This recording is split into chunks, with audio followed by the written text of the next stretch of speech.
Sejam bem-vindos a mais uma aula aqui no canal Biomed em Foco. Meu nome é Patrick e vamos dar sequência então no módulo de parasitologia clínica. Na aula anterior foram tratados alguns conceitos importantes dentro da parasitologia, alguns termos também, e nessa aula vamos dar sequência a mais alguns conceitos importantes para que possamos dar sequência em relação aos parasitas em específico.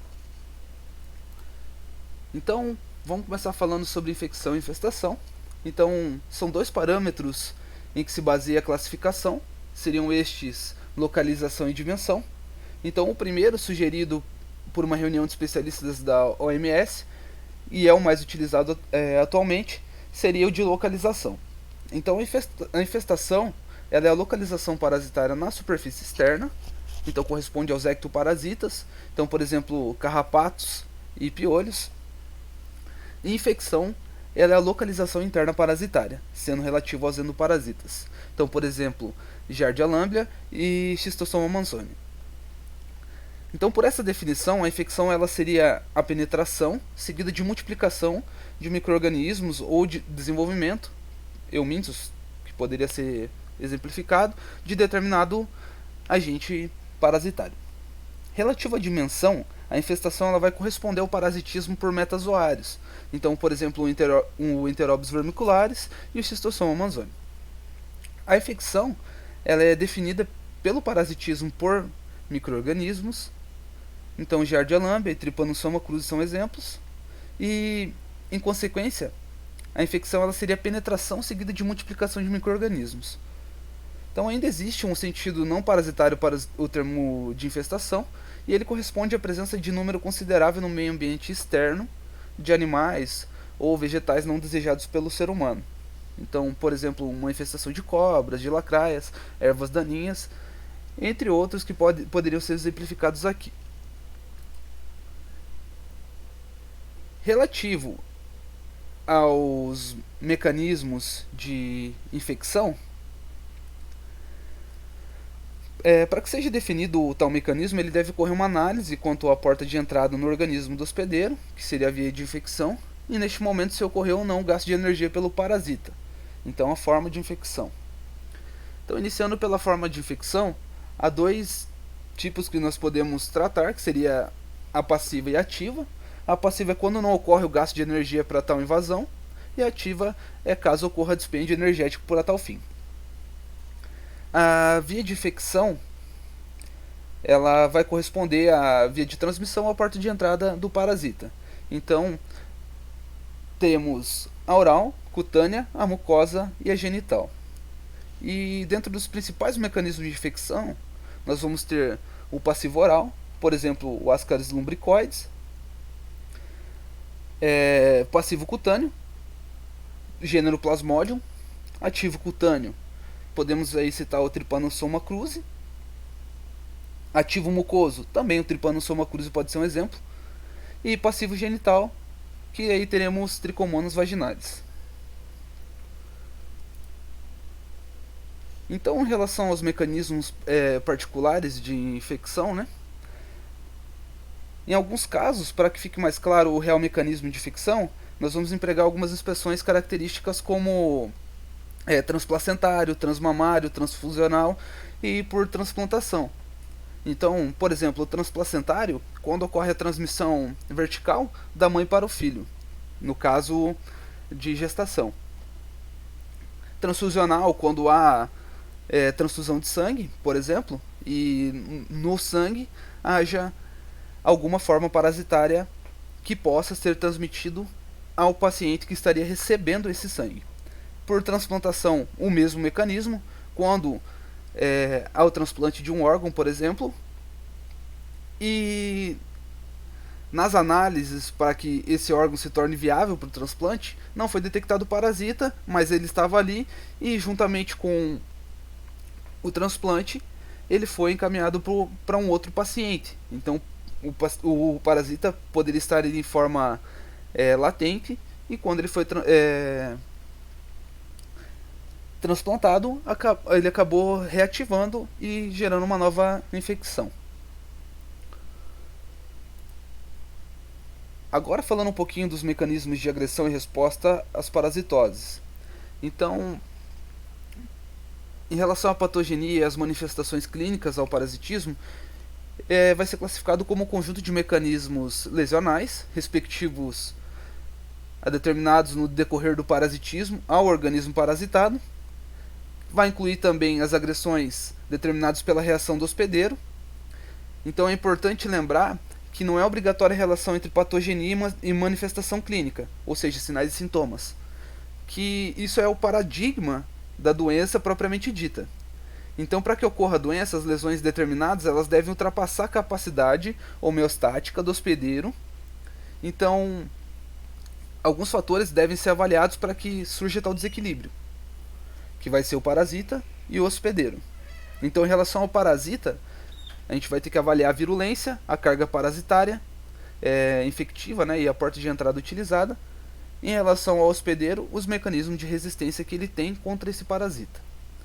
Relativo aos mecanismos gerais de agressão dos parasitas, os danos determinados na dinâmica da relação entre o parasita e o hospedeiro, eles podem de forma genérica ser classificados em diretos e indiretos. Os diretos eles são determinados pelo parasita e as substâncias que ele vai secretar, e os indiretos quando são acarretados pela reação do hospedeiro ao parasitismo, ou seja, na resposta imune do próprio hospedeiro.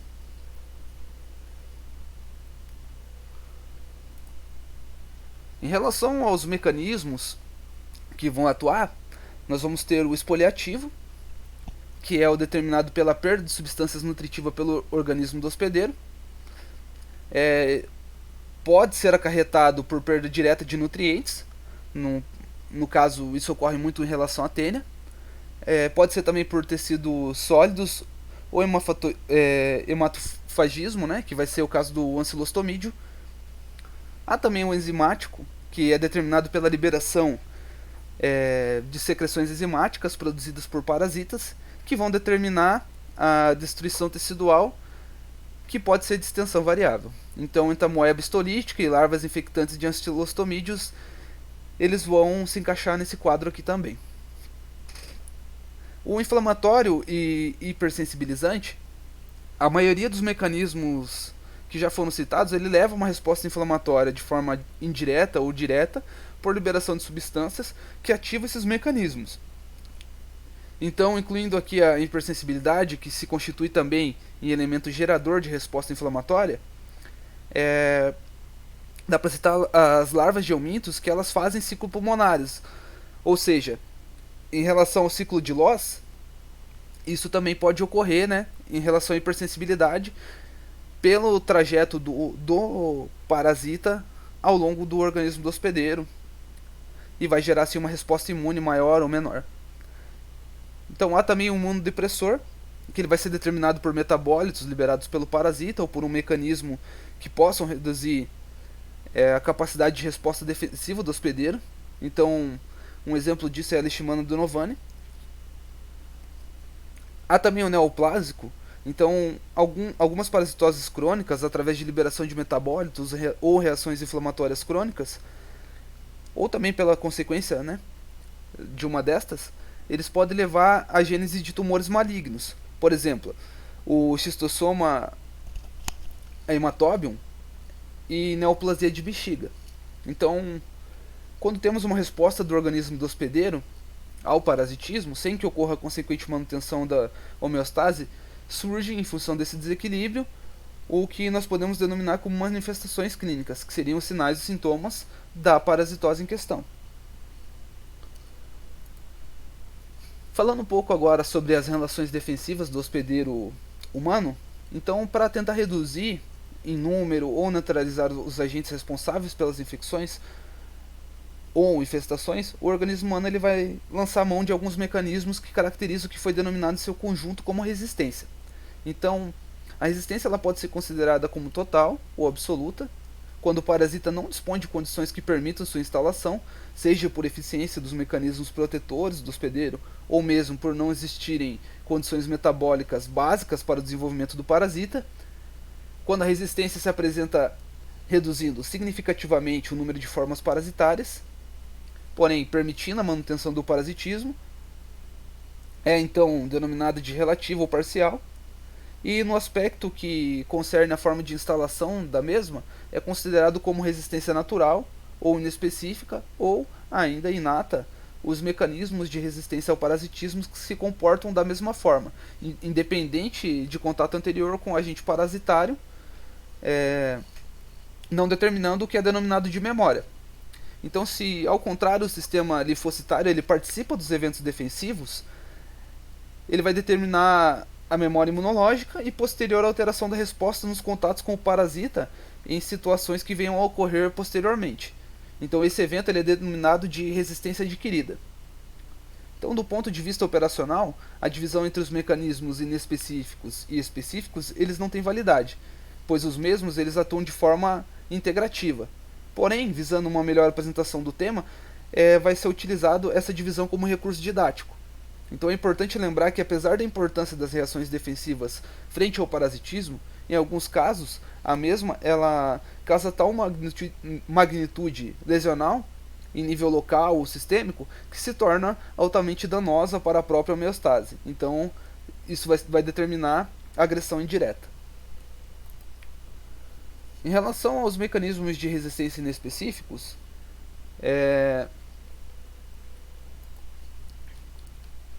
voltando aqui um pouquinho, vamos ter a questão de tegumento cutâneo, por exemplo, onde a barreira mecânica, que ela impede ou dificulta a penetração de agentes parasitários. A barreira química, o pH da pele humana ele é ácido, então o que vai dificultar a penetração ou instalação na sua superfície de alguns patógenos. Esse pH ele é mantido principalmente pela produção por parte das glândulas sebáceas de ácidos graxos de cadeia longa e pela degradação dos mesmos, pela microbiota local, que vai determinar a produção de ácidos graxos voláteis, que além de auxiliarem na manutenção do pH, eles apresentam ação principal em bactérias gram-negativas. Então as glândulas sudoríparas, ao produzirem lisozimas, no caso a muramidase, eles apresentam ação lítica bacteriana, principalmente nas gram-positivas. Os pelos, eles formam a barreira mecânica que pode reduzir a penetração de patógenos no organismo, como representado pelas vibriças, né, que são pelos na porção anterior das fossas nasais. Há também ainda a proteção microbiana, então várias espécies de bactérias elas residem na pele normal ou em glândulas sebáceas.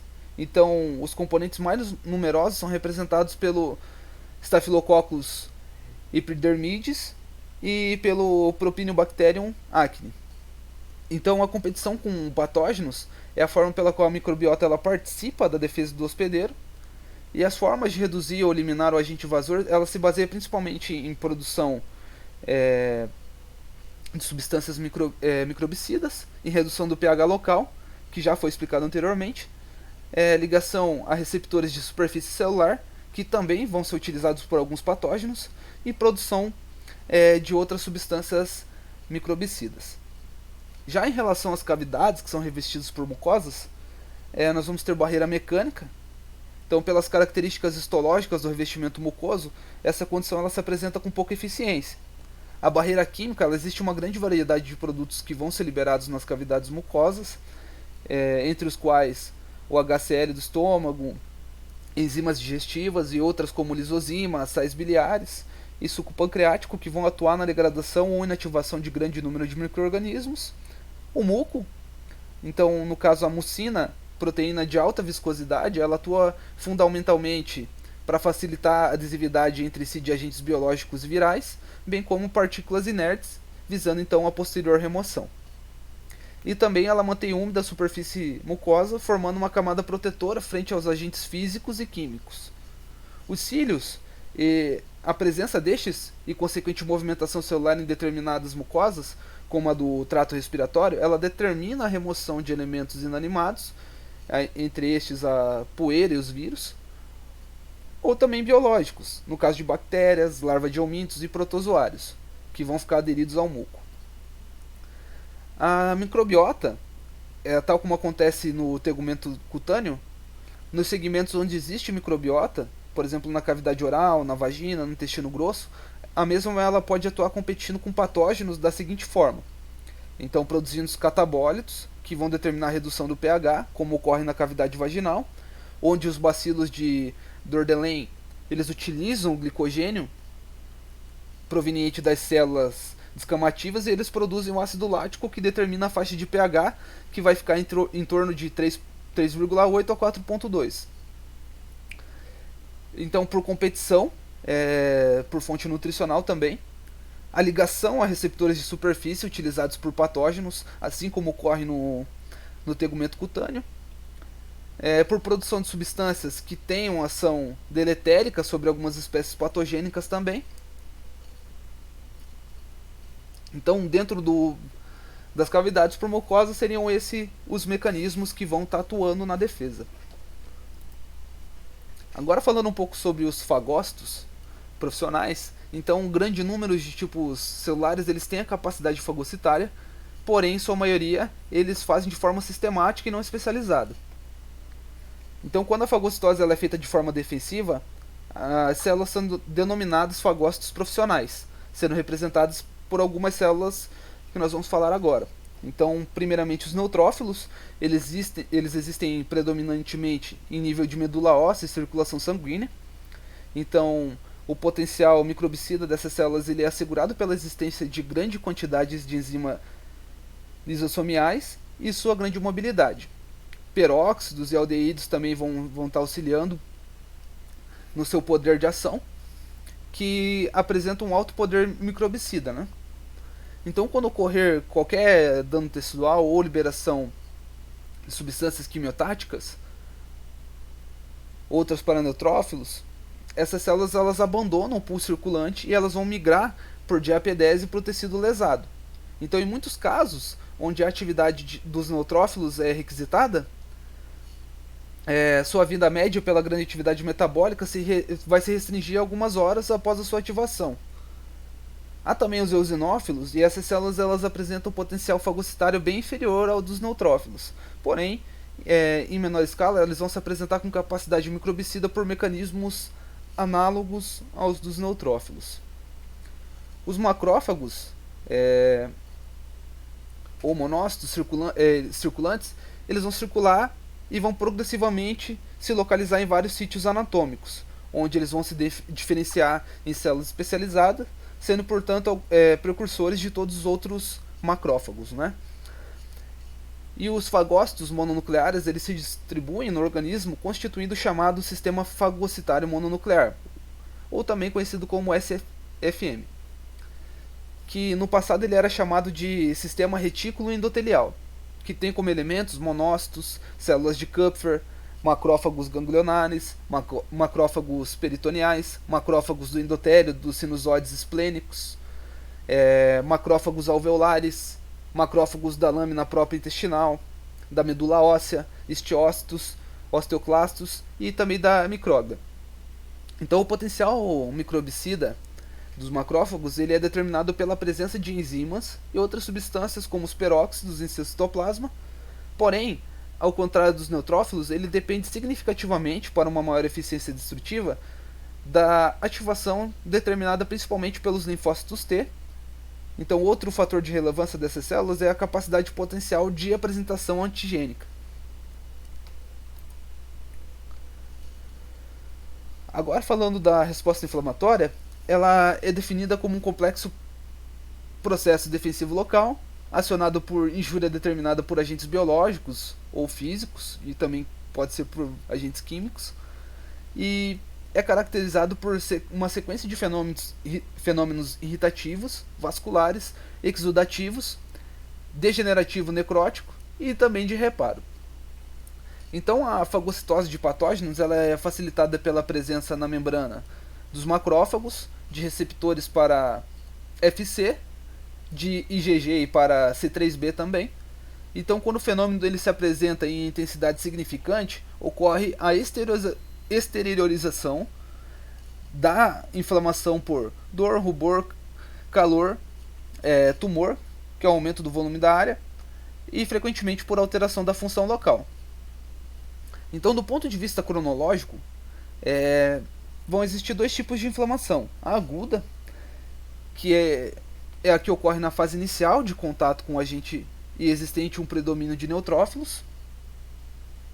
A crônica, quando a causa injuriante não é eliminada em período inicial, ocorre uma mudança no tipo celular predominante, onde agora vai ser encontrado em maior número os mononucleares, que seriam os linfócitos e os macrófagos, e uma tendência em várias situações à formação de granulomas ou células gigantes, bem como processos fibróticos em escala variada. Ainda na resposta inflamatória, temos as células matadoras naturais, né, ou as NK, como elas são mais conhecidas, as naturais killers. Então a ação das NK, elas parecem se dar a partir das alterações de permeabilidade da membrana plasmática da célula-alvo, então determinando poros de membrana. E os principais elementos de atuação são os micro-organismos e células neoplásicas. O sistema de amplificação biológica, eles são encontrados como o sistema de relevância no campo de amplificação das respostas defensivas, principalmente no que se refere à inflamação de sistemas de grande relevância, como complemento, coagulação sanguínea, cininas vasoativas e outros de menor importância. Então vamos destacar o sistema complemento pela sua importância em processo de agressão e defesa a determinados parasitas, né? Então o sistema complemento ele é um sistema enzimático sob forma de zimogênios, forma inativa, né? E até serem ativados em sistema de cascata, existem duas vias para sua ativação inicial. Primeiramente, a via clássica, onde vai se destacar os anticorpos da classe IgM e IgG, e mais raramente outros elementos como produtos bacterianos. A via alternativa, então, para a qual são encontrados uma variedade de substâncias químicas ativadoras de origem biológica e com menor intensidade a própria via clássica. Então, as principais ações biológicas do sistema, elas estão relacionadas ao fomento de fenômenos inflamatórios, onde vão se destacar a degranulação de mastócitos e basófilos, então correspondente ao C3A e o C5A, a opsonização, que vai ser feita pelo C3b, e a possível lise de membranas ou parede bacteriana pelo complexo C7, o C8 e o C9.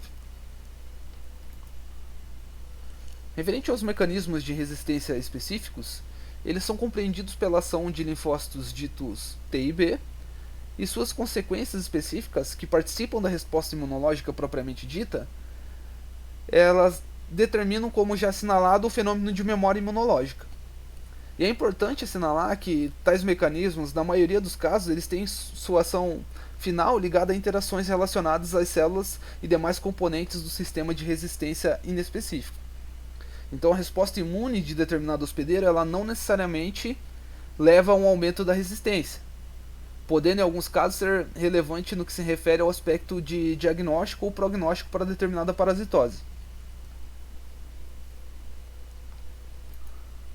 Agora, relativo aos mecanismos de escape parasitário, os parasitas eles vão utilizar o organismo do seu hospedeiro como um meio ambiente vital.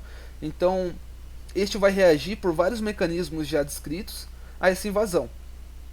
Então, para tentar reduzir a sua taxa de mortalidade, os parasitas eles utilizam um ou vários dos mecanismos de escape à resistência do hospedeiro, dos quais eu vou citar agora os principais e mais importantes.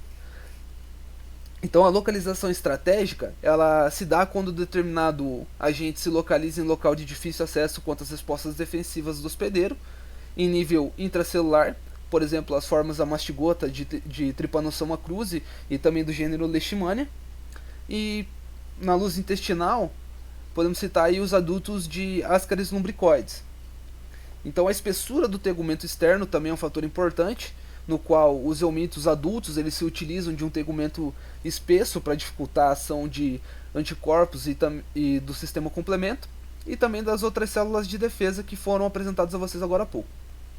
Então, o Schistosoma manzoni e Wuchereria bancroft, eles se utilizam desse mecanismo.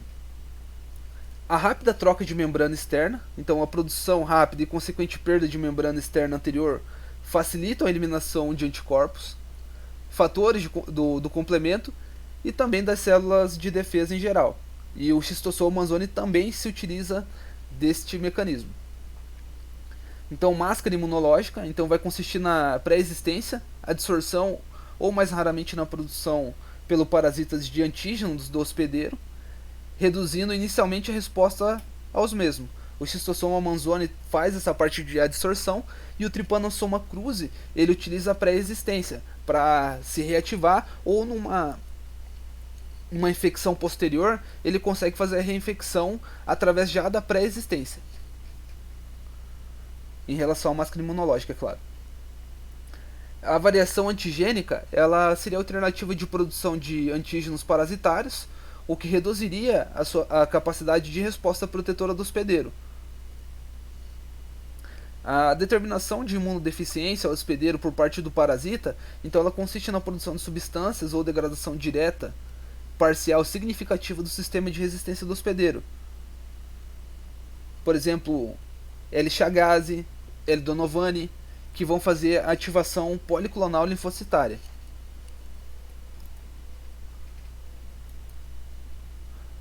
Outro aspecto importante a se falar seriam os períodos clínicos e parasitológicos. Dentro dos períodos clínicos, nós vamos ter o período de incubação, que ele vai consistir no período que se dá desde a penetração do parasita no organismo até o aparecimento dos primeiros sintomas. Então, podendo ser mais longo que o período pré-patente, igual ou mais curto. O período de sintomas ele é definido pelo surgimento de sinais e sintomas. Então, aí dá para citar o período de convalescência, né? Que é onde iniciam-se logo após ser atingida a maior sintomatologia, findando com a cura do hospedeiro. O período latente ele é caracterizado pelo desaparecimento dos sintomas, sendo assintomática e finda com um aumento do número de parasitas. Então, um período de recaída. Dentro dos períodos parasitológicos, o período pré-patente ele é compreendido desde a penetração do parasita no hospedeiro até a liberação dos ovos, cistos ou formas que possam ser detectados por métodos laboratoriais específicos. O período patente ele é o período em que os parasitas eles podem ser detectados, ou seja, eles podem ser observados estruturas parasitárias com certa facilidade. O período subpatente ele ocorre em algumas protozoonoses ou protozooses após o período patente, e ele vai se caracterizar pelo não encontro de parasitas pelos métodos usuais de diagnóstico, sendo geralmente sucedido por um período de aumento do número de parasitas. Então, período patente. E apesar de poderem se relacionar, os períodos clínicos e os parasitológicos eles não apresentam necessariamente correlação direta entre eles. Bom, pessoal,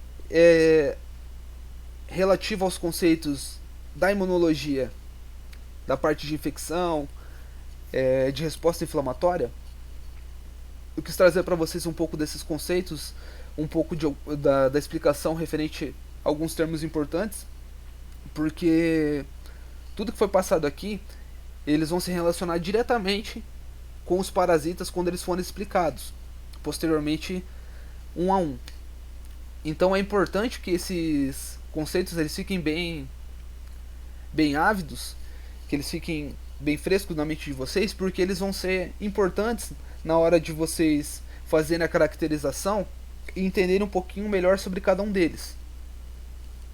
Na sequência, eu vou fazer um vídeo para encerrar essa parte de conceitos iniciais e conceitos gerais de parasitologia, e vamos para a parte de diagnóstico. Então a parte de detecção, a parte de pesquisa de antígenos, de anticorpos, que mais? A parte de imagem também. Vou trazer um pouco da epidemiologia para a gente poder encerrar essa parte inicial e começar aí para uma parte mais específica da matéria, que aí já vamos entrar na protozoologia, começando aí com leishmaniose, Trypanosoma cruzi, entre outros, certo? Então qualquer dúvida basta deixar aí um comentário. Todos os comentários vão ser respondidos assim que possível. E é isso, pessoal. Espero que vocês tenham gostado da aula. E até a próxima.